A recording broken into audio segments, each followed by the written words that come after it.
Hello, and welcome to a book or two to review with a slight difference. I'm not doing a normal naval history book. I'm doing this.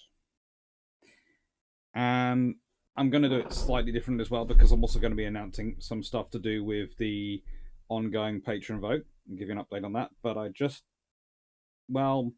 this is a continuation really of the Space Carrier Avalon series by Glynn Stewart, and there are a few authors out there who are frankly fantastic to read and enjoy if you like accurate ideas of what I think of what are space battles and the kind of strategy and the kind of policy you're going to see have to take place and the kind of firepower that spaceships and space warfare will bring to bear. But this book amazed me for two reasons. It's the first part in a new series. It's the first part in me. I followed the Avalon Space Carrier Avalon series. I have loved that the whole way through. I've loved all the background of that. And I had a sort of feeling something was coming up because they've set up two characters and both are equally in terms of they are devoted to the sort of the human the Earth Confederacy sort of thing, the traditional Earth state, and they have them. One of them is slightly more, how do I put it this way, flexible when it comes to how willing he's used to use force, and he's become head of the Earth. And the other one, who is equally capable, is protecting another area. And well, he is the subject of the Admiral's oath, and this is how this book ends. And there are a few speeches I've heard are written this well, so I'm going to just read out the last couple of pages of the book right anyway. He held the mace, roughly 30 centimeters long, carved from black wood and inlaid with silver, concealing probably a quarter kilogram of high-density electronics, in the air long enough for every single one of the representatives to see it. Then James lowered the mace to his side and looked around the room. You will know what that mace means, he told them, but the context behind it is also absolutely critical. He could hear the 12 politicians around the table breathe. The room had grown so quiet. James Calvin Walkingstick, Marshal of the Rimwood Marches, has been declared Imperator of the Star Chamber, he told them all softly, relying on the acoustics of the room to project his words to every member of the governance conference. This gives him martial-level authority over the entire Commonwealth, James continued. He was granted this authority with a battle fleet in Earth orbit that should never have left the Rimwood Marches with him. This Marshal's mace comes from the Imperator, as part of the Star Chamber's authority that he has taken onto himself. He has charged me to become regional governor of the Dakota sector, to use the fleets and armies of the Commonwealth to keep the sector in line by any means necessary. He met Chapulin's gaze and saw her face tighten, but she returned his regard and nodded levelly. This, perhaps, is a line I would cross, he admitted to them, behind the cover of this mace.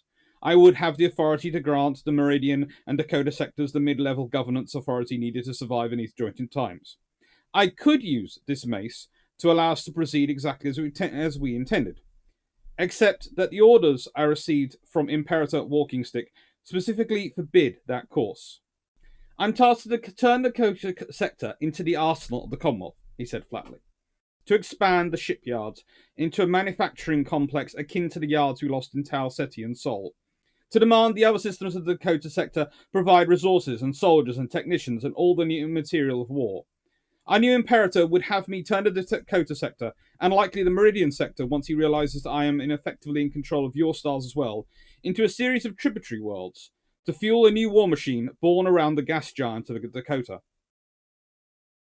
James looked around the room one last time and met Abby Todacini's gaze. There was concern there, but he realized it was concern for him. She was not concerned for one moment that he would make himself the dictator she'd originally feared. He nodded calmly to her and then tossed the mace onto the table. I have declined to obey these orders, he told them all. As we speak, Marines from the Dakota fleet are storming St. Bartholomew. Shortly, she'll be under my control, bringing the total strength of the fleets under my command to 17 warships. I place all those ships, along with the ships under construction at Virginia, the officers and spacers under my command, and my own experience and skills at war, at the disposal of this conference. He smiled thinly. If the representatives gathered here are prepared to accept the true fall of the Commonwealth and bow to Imperator Walkingstick, I'll permit myself to be arrested and delivered to Sol in chains. But if you would stand free and proud in defence of the citizens of these sectors and the principles that the Commonwealth was created to serve, then I will follow you on that path. And if this be treason, then let us make the most of it.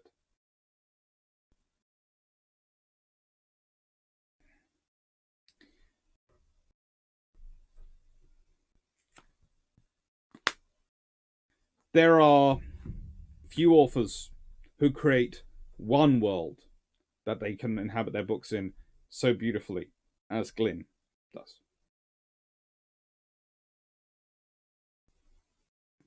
To my mind, he's created three. I have to admit, I'm not as much of a fan of the Star Mage series, but I am a fan of the Castle Federation universe. The Duchy of Terror, I have for some reason never really got into, and the Peacekeeper's Soul is amazing. He has others as well. I haven't read them, but the thing I like about this book, and I like about the reality of this that it sets up,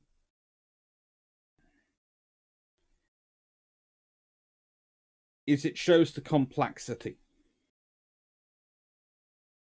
Some books, they are driven by a desire to show the narrative of one person's worldview to shape that character. Sometimes they have a cast of characters. And sometimes they give you the narrative of the wider context. But it's rare that you have books which give you all three. And it's rare you have a world built quite so well and quite so thoroughly, and the mechanics of it explained.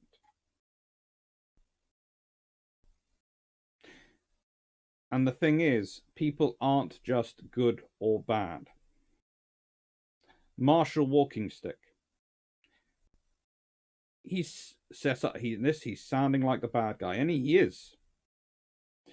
But he's not motivated because he's evil. He's motivated because he started a war which was supposed to be an easy win to unite all the human all the human planets, and it lost the war. And the losing of that war and the damage it caused to the Terran Commonwealth has meant he returned home to try and fix things. And when he returned with his fleet, well, they were all in disarray, and he takes charge. He's a fine naval officer. He's got his experience. He might not have been successful. He might have been roundly trounced, you can argue, by the other factors he took on, the Castle Federation, their allies. But he had won to an extent in terms of getting back and getting control. But he then sees it as a simple thing of he is being a marshal, he is employing those skills, and that it's so important to get the center back to strength. It doesn't matter what goes on in the other areas. That they will just have to grin and bear it, and you can put aside your normal freedoms and your normality for a few years, a few decades, while things are restored to normal. James Tekumish, who is this other admiral, the one who I was giving a speech of, is just as good an admiral. Been slightly more successful, but also been slightly more honourable, and has unfortunately had a few mishaps, including at one point in a previous book, his ship were bought off and mutinied by a pirate faction. He has many opportunities to turn bad, to take the same decisions that Walkingstick does, and he can understand them. He can understand why it's attractive. But he very much has the belief that the military are there to protect the civilians, and the civilians should be in charge of the government and of running things. The military does what the military needs to do, but they're not there to run the show. They're not there to run the show. And one's view is that the civilians have failed because they didn't support his war well enough. So, and then they got defeated, and now they need him to take charge. The other one's view is, well, we lost the war, but that doesn't mean it was necessarily the civilians' fault, because no one had anticipated what the Castle Federation and their allies would do, which was take out the communications network. That's literally what they've done. They've taken out the communications network. And that's plunged the spacefaring civilization back.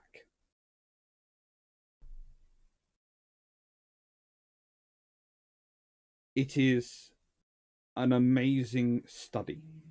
There is also another admiral involved at one point who is frankly a SHIT, and he is set up the whole way through as just bad, bad, bad.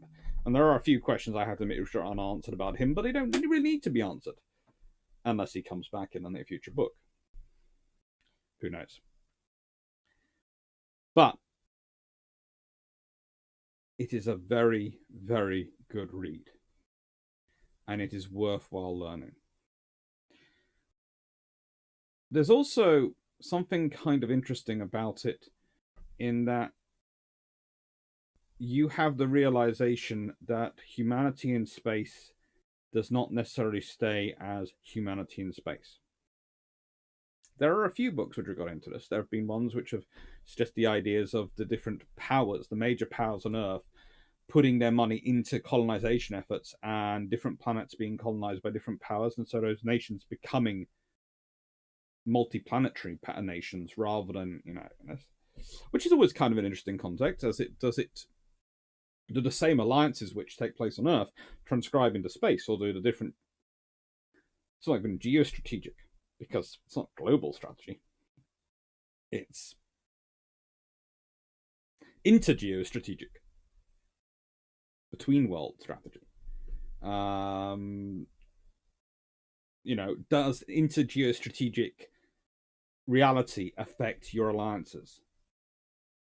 This nation might be your closest ally on Earth, but once you're in space, well, they could be your biggest competitor. They're your greatest threat. Or they might just not count. It might be on Earth, they are your next door neighbor and a close friend. In space, they might have nothing. You might have everything, in which case, the reality is you might be prepared to sacrifice them on Earth because in space they don't matter. And you have what's off Earth is far more valuable to you than what's on Earth. Who knows?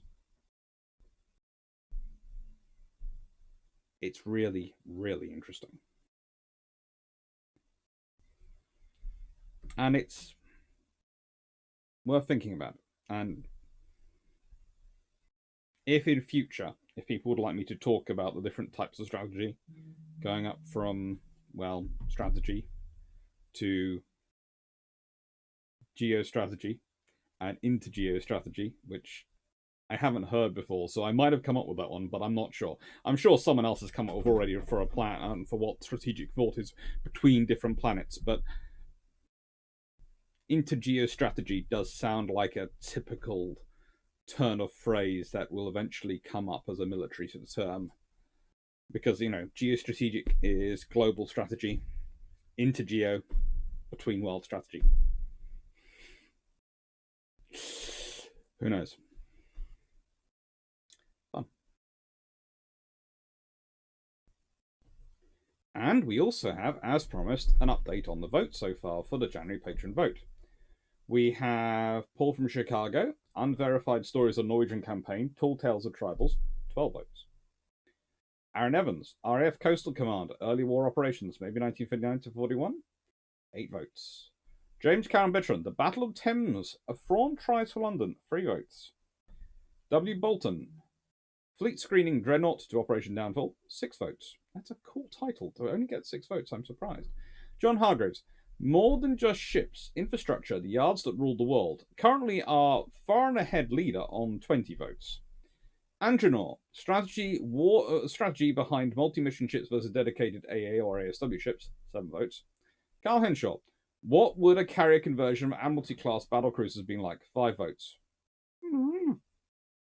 I was expecting that one to get more than 5 votes. Wayne Borean, geopolitics in the late 1800s. Who was opposing who, and how did that drive naval architectural choices? 14 votes. That's going to be a fun one if I get that one through. And Samuel Spratt, recovering from disaster, the Imperial Russian Navy between the Russo-Japanese War and World War One. 13 votes. So there have been 88 votes cast. Now, normally I would turn around and go, well, that's 88 out of roughly 300 votes because there's a 3-vote limit. But this time, because I did put in 9 options, and because those 9 options were also good, I basically didn't put a limitation on it. So theoretically, there could be 900 votes, in which case everyone's voted for all options. Which, if you do, that would be very, very cruel, and I would have to figure it out myself. But basically, this is an update for patrons. The vote has 4 days left. If you would like to vote in it, it's unfortunately it is only for patrons, but there are some great options there, and you can go and vote, and it could all change.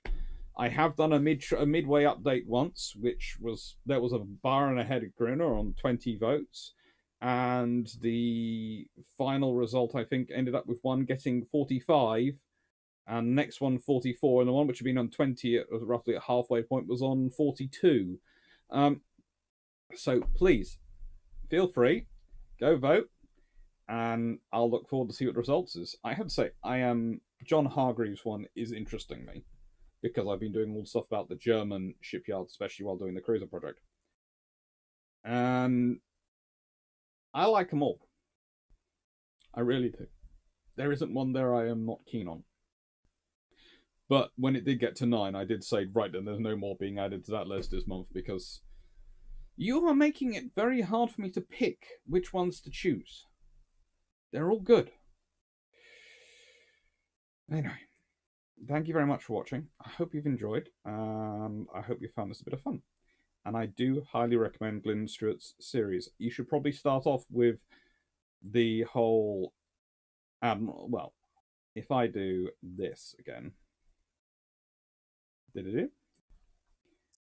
There is an entire series, as you can see, in the related title section, and it is good and interesting.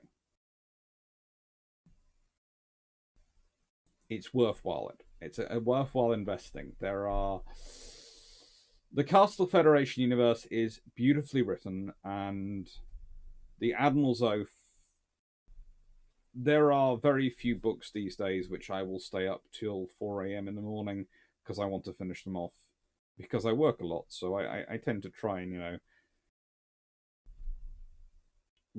I tend to, if I'm up to 4 a.m. in the morning, I tend to be writing my own stuff rather than reading someone else's. When Admiral's Oath arrived, I put my writing aside and was reading this. Thank you. Take care and have fun.